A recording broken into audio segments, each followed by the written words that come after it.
नमस्कार, सत श्री अकाल, आदाब। आप सभी का एक बार फिर से स्वागत है हमारे यूट्यूब चैनल मिस फैक्टो में। तो दोस्तों, आज हम अपने वीडियो में ऐसे शख्स की बात करने जा रहे हैं जिनका आप सभी ने नाम तो ज़रूर सुना होगा और मुझे यकीन है कि इन शख्स के बारे में जानने के बाद आपका नज़रिया और आपकी सोच दोनों ही बदल जाएगी। तो दोस्तों, आप हमारे वीडियो में आखिर तक बने रहिए और जानिए उनके बारे में ऐसी बातें जिनको जानने के बाद आपका सोचने का नजरिया बिल्कुल बदल सकता है।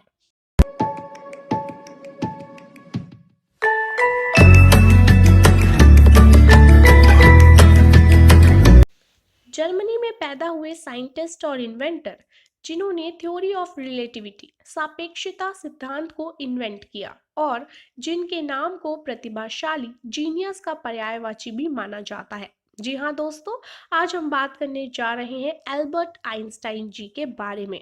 इनकी बनाई हुई E=mc² वाली इक्वेशन हर साल लाखों बच्चे द्वारा पढ़ी जाती है और केवल एक प्रसिद्ध भौतिक विज्ञानी फिजिशिस्ट ही नहीं है, बल्कि इन्होंने फिजिक्स में 1921 नोबेल प्राइज भी जीता है। और तो और ये एक फिलोसोफर, दार्शनिक, थियोलॉजियन, हरदम शांत रहने वाले और शौकिया संगीतकार भी थे। दोस्तों, हम आपको बता दें कि एल्बर्ट आइंस्टाइन की लाइफ में उन्हें सनकी और तुच्छ स्वभाव का माना जाता था।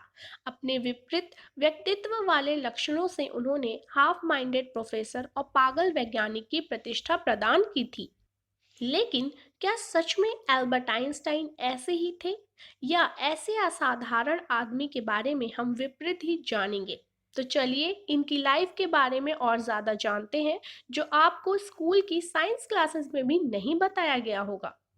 दोस्तों, इनके पिता हरमन आइंस्टाइन एक सेल्समैन और इंजीनियर थे और इनकी माता पॉलिन आइंस्टाइन देखभाल करने वाली और शांत स्वभाव की महिला थी। इनके माता पिता आज से कई ज्यादा अलग दुनिया में ही रहते थे, जहां पर किसी भी प्रकार की इलेक्ट्रिक लाइट नहीं थी। तब घरों में गैस और तेल के लैंप से रोशनी आती थी और वाहनों के नाम पे घोड़ों का ही सबसे ज्यादा उपयोग किया जाता था। और जिस साल एल्बर्ट आइंस्टाइन पैदा हुए थे, उसी साल थॉमस एडिशन ने इलेक्ट्रिक बल्ब की खोज की थी। हालांकि अक्सर आइंस्टाइन को प्रतिभाशाली का पर्यायवाची कहा जाता है, लेकिन वह बचपन से अद्भुत नहीं थे। उन्होंने बोलना थोड़ा लेट शुरू किया था, करीबन जब वह 3 साल के थे तब से।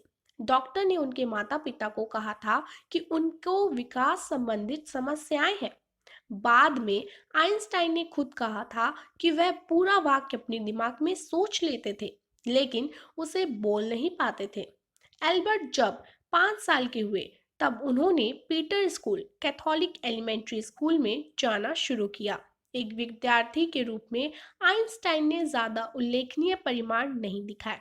उनके कई विषय में तो केवल पासिंग मार्क्स थे, पर वह अपनी कक्षा में हमेशा प्रथम थे, केवल अपनी गणित, मैथ और साइंस विज्ञान की वजह से। बाद में विज्ञान की पढ़ाई करने के बाद उन्होंने धर्म पर सवाल उठाना भी शुरू कर दिया था और यहूदी धर्म से अलग भी हो गए थे। स्कूल की शुरुआत होने के बाद उनकी माता पॉलिन उन्हें संगीत सिखाने भेजने लगी।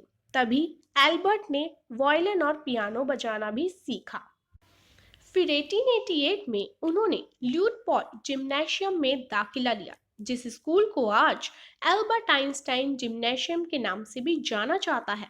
इस स्कूल में बच्चों के लिए कुछ स्ट्रिक्ट नियम थे, जैसे सभी बच्चों को ग्रीक और लैटिन भाषाएं पढ़नी होती थी। एल्बर्ट लैटिन भाषा में तो बहुत अच्छे थे, लेकिन ग्रीक में इतने अच्छे नहीं थे। आइंस्टाइन को शिक्षकों की राह में न चलकर चीजों को अपने तरीकों से करना ज्यादा अच्छा लगता था। इसी वजह से स्कूल में उनके टीचरों से संबंध खराब हो रहे थे। फिर उन्होंने 10 साल की उम्र में अपने अंकल जैकोब आइंस्टाइन से पढ़ना शुरू किया। क्लास स्टार्ट होने से पहले ही वह अपना सिलेबस पूरा खत्म कर लिया करते थे और क्लास में अच्छे मार्क्स लाते थे। उन्होंने खुद से ही 12 साल की उम्र में यूक्लिडियन ज्योमेट्री, रेखा गणित और 15 साल की उम्र में डिफरेंशियल अवकलन और इंटीग्रेशन, एकीकरण कैलकुलस पढ़ लिया था। इससे उन्हें मॉडल का निर्माण करने और अपनी पसंद की राह में चलने का बहुत खाली समय मिल गया। 1894 में एल्बर्ट के पिता को अपना व्यापार बंद करके इटली जाना पड़ा था, लेकिन एल्बर्ट जर्मनी में ही जिम्नेशियम की 3 साल की पढ़ाई पूरी करने के लिए रुक गए थे। लेकिन उन्होंने 3 महीने के बाद ही दिसंबर 1894 में ही गणित के शिक्षक से सिफारिश पत्र लेने के बाद अपनी फैमिली के पास चले गए। करीबन 10 महीने के बाद उन्होंने एल्प्स में हाइकिंग करना शुरू किया। ऐसा पहली बार हुआ था कि उन्होंने किसी शारीरिक गतिविधि फिजिकल एक्टिविटी में अपनी रुचि दिखाई थी। Is there any way out of this impasse created by man himself? All of us, and particularly those who are responsible for the attitude of the US and the USSR, should realize that we may have went. I gave you my heart.